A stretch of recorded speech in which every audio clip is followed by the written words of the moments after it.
Hotel ஸ்டைலில் ஒரு simple and ஈஸியான தக்காளி சாதம் எப்படி பண்ணலான்னு பார்க்கலாம்.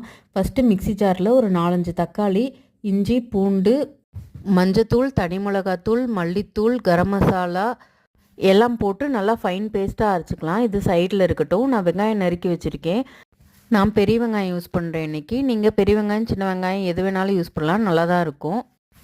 குக்கரில் எண்ணெய் ஊற்றி காஞ்சதும் கடுகு சோம்பு போடணும். அது பொரிஞ்சதுக்கப்புறமா நம்ம நறுக்கி வச்சுருக்க பெரிய வெங்காயம், கருவேப்பிலை எல்லாம் போட்டு நல்லா உப்பு போட்டு பொன்னிறமாக வதங்கணும்.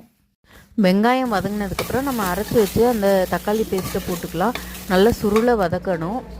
புதினா இருந்தாலும் ஆட் பண்ணிக்கோங்க. என்கிட்ட கொத்தமல்லி மட்டும் தான் இருந்துச்சு, அதனால் கொத்தமல்லி மட்டும் போட்டிருக்கேன்.